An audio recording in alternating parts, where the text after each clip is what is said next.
Hey everyone, welcome back to the channel, and if you're new here, make sure to hit that subscribe button because today we're clearing up something that causes a ton of confusion, the difference between anxiety and stress. Now, you might be thinking, aren't they basically the same thing? And honestly, most people use these terms interchangeably. Someone says, I am so stressed about this presentation, when they might actually mean they're anxious about it. Or they say, I have anxiety when what they're experiencing is actually stress. And while anxiety and stress definitely overlap and can feel very similar, they're actually distinct experiences with different causes, different characteristics, and most importantly, different approaches for managing them. Understanding which one you're dealing with can completely change how you respond to it and how effective your coping strategies are. So today we're breaking down exactly what stress is, what anxiety is, how to tell them apart, why the distinction matters, and what to do about each one. Let's start with stress, because this is probably the more straightforward of the two. Stress is your body and mind's response to external demands, pressures, or challenges. The key word here is external stress. It's caused by something outside of you, that's happening right now or in the immediate future. It could be a deadline at work, a conflict with someone, financial pressure, too many responsibilities, a major life change like moving or starting a new job, illness, or any situation that requires you to adapt, perform, or cope. Stress is essentially your system's reaction to demands that exceed or challenge your current resources or capacity. When you're stressed, you can usually identify the stressor. You can point to it and say, that is what's stressing me out. And here's something really important. Stress is actually a normal, even healthy response to challenging situations. It's your body's way of mobilizing resources to meet demands. The stress response, increased heart rate, heightened alertness. Energy mobilization is designed to help you perform, solve problems, and handle the situation in front of you. In fact, moderate amounts of stress can enhance performance, focus, and motivation. This is called eustress, or positive stress, and it's what you feel when you're challenged but capable, when you're engaged in something meaningful but difficult, or when you're excited about something demanding like preparing for a competition or working on a passion project. The problem with stress isn't stress itself, it's when stress becomes chronic, overwhelming, or when you don't have adequate recovery time between stressful periods. Now let's talk about anxiety, which operates quite differently. Anxiety is primarily future-focused worry about potential threats, dangers, or negative outcomes that might happen. The key distinction is that anxiety is about uncertainty and possibility. What if this happens? What if I can't handle it? What if everything goes wrong? Anxiety is your mind projecting into the future and generating fear about scenarios that haven't occurred and may never occur. Unlike stress, which is tied to specific current demands, anxiety can exist without any concrete external trigger happening right now.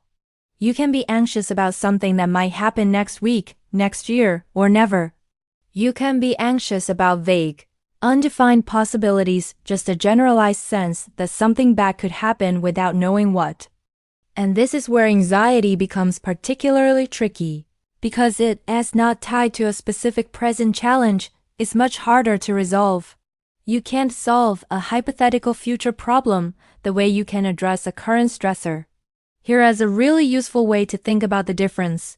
Stress says, I have too much to handle right now, while anxiety says, I won't be able to handle what might come. Stress is about current capacity being exceeded. Anxiety is about anticipated future inability to cope. Stress is reactive. It responds to what's happening. Anxiety is anticipatory. It responds to what might happen. Let's look at this with a concrete example. Imagine you have a presentation tomorrow. Stress will be the feelings and physiological activation you experience while actually preparing for and giving that presentation. The pressure of the deadline, the mental effort of organizing your thoughts, the adrenaline while you're speaking, the time pressure of getting it done. That's stress. It's tied to the actual demands of the situation, and it will resolve once the presentation is over. Anxiety, on the other hand, would be lying awake 3 nights before obsessing about all the ways the presentation could go wrong. What if you forget what to say? What if people think you're incompetent? What if you embarrass yourself? What if it ruins your career?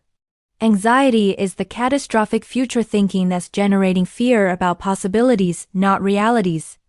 Notice that with stress, there's a concrete problem to work on, preparing the presentation. But with anxiety, there's no actionable problem to solve right now. You're just worrying about potential futures. Now let's get into the physiological differences, because while stress and anxiety can produce similar physical symptoms, they activate your nervous system in subtly different ways.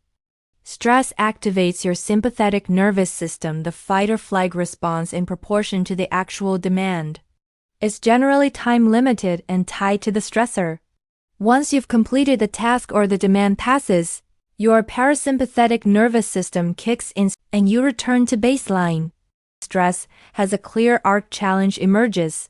Stress response activates, you deal with challenge, stress resolves. Anxiety, however, keeps your nervous system in a sustained state of activation without the natural resolution that comes from completing a task. Because anxiety is about the future and uncertainty, and you cannot complete or resolve the future, the activation continues. Anxiety creates chronic low-level or intermittent, high-level arousal that doesn't have a clear endpoint.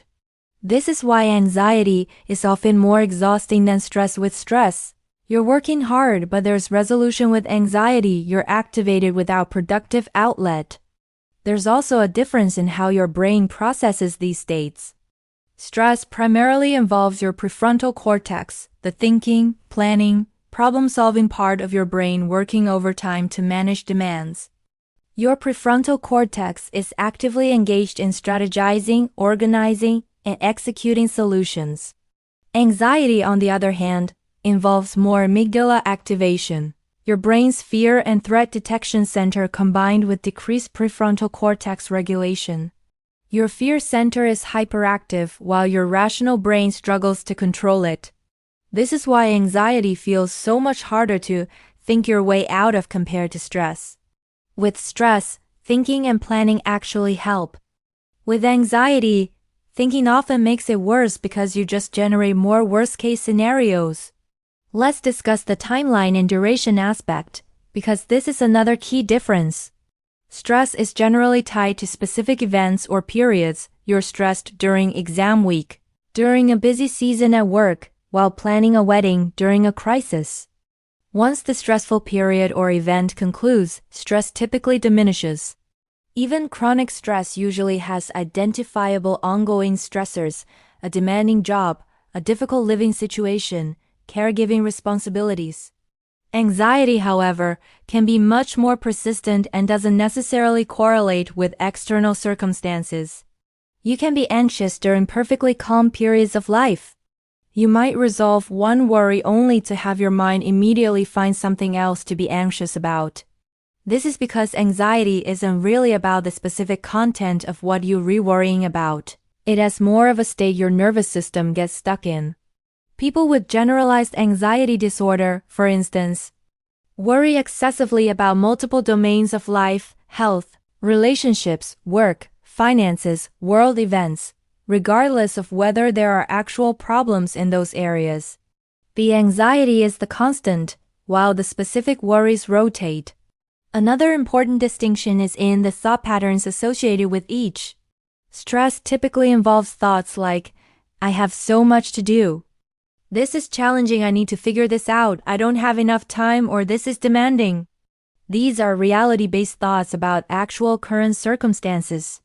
Anxiety involves more catastrophic, probability-distorted thoughts like what if everything falls apart, I can't handle this. Something terrible is going to happen, I'm going to fail, or everyone will judge me. Anxiety thoughts are often characterized by cognitive distortions, catastrophizing, overgeneralizing, mind-reading, fortune-telling, and all-or-nothing thinking. Stress thoughts tend to be more grounded in actual circumstances, even if those circumstances are genuinely difficult. Let's talk about the role of control and predictability, because this is crucial. Stress often involves situations where you have some degree of control or agency. You can take action, make decisions, problem solve, or work toward resolution. Even when stressed, you're generally engaged in doing something about the situation. This sense of agency, even if the situation is difficult, provides some psychological buffer. Anxiety, conversely, often involves perceived lack of control. You're worried about things outside your control, unpredictable outcomes, or your own inability to cope. The uncertainty is central to anxiety. You can't control whether people will like your presentation, whether you'll get sick, whether your relationship will last, or whether something bad will happen. But your mind is desperately trying to control these uncontrollables through worry, which of course doesn't work and just perpetuates the anxiety. Here's something really important. Stress can trigger anxiety, and anxiety can create more stress, so they often coexist and feed into each other. Someone might start with legitimate stress about an actual demand, but then their mind starts generating anxiety about all the future implications and worst-case scenarios, which creates more stress as they now have both the original demand and the anxiety to manage. Or someone with baseline anxiety might find that even minor stressors become overwhelming because their nervous system is already taxed from the anxiety, so their stress tolerance is lower. It's not always a clean either-or situation, but understanding the components helps you address each appropriately. Now let's get practical. Why does knowing the difference actually matter? Because the strategies for managing stress versus anxiety are somewhat different, and using the wrong approach for what you're experiencing won't be as effective. For stress, effective strategies involve addressing the actual demands, time management, problem solving, breaking tasks into smaller steps, setting boundaries, asking for help, improving organizational skills, delegating when possible, and building in adequate rest and recovery between stressful periods. Physical exercise is excellent for stress because it provides a productive outlet for the physiological activation. With stress, action and problem solving are your friends. You want to engage with the challenge effectively. For anxiety, however, trying to solve or eliminate every worry often backfires because the worries are hypothetical and endless. Instead, anxiety management involves changing your relationship with the worried thoughts and regulating your nervous system. Mindfulness practices that help you observe anxious thoughts without engaging with them. Cognitive techniques that help you identify and challenge catastrophic thinking patterns. Exposure to uncertainty to increase your tolerance for not knowing. Acceptance strategies where you allow anxiety to be present without fighting it. Grounding techniques that bring you back to the present moment. And nervous system regulation practices like breathwork, meditation, or somatic therapy. With anxiety, you're not trying to solve the worry, you're trying to reduce your reactivity to uncertain futures and build your capacity to tolerate discomfort. Another key management difference. Stress management focuses a lot on changing external circumstances, reducing demands, improving efficiency, creating better boundaries, addressing the actual stressors when possible. Anxiety management focuses more on internal work, changing thought patterns, building emotional regulation skills, increasing distress tolerance, processing underlying fears. Of course, there's overlap, but the emphasis is different. Let's also talk about when professional help is needed, because the threshold is different for stress versus anxiety. Everyone experiences stress. It's a normal part of life. You generally need professional help with stress when it becomes chronic and unmanageable, when it's causing physical health problems, when you've tried stress management strategies and they're not working, or when the stress is related to trauma or situations that need therapeutic support to process. With anxiety, however, if it's persistent, interfering with your daily functioning, causing you to avoid important activities or situations, creating significant distress, or meeting criteria for an anxiety disorder, generalized anxiety, panic disorder, social anxiety, specific phobias, OCD, PTSD, professional help is really important. Anxiety disorders are highly treatable with therapy, particularly cognitive behavioral therapy. and sometimes medication, but they typically don't resolve on their own without intervention. Here is a quick diagnostic question to ask yourself. Can you identify a specific current demand or challenge that is causing this feeling? If yes, you're probably dealing with stress.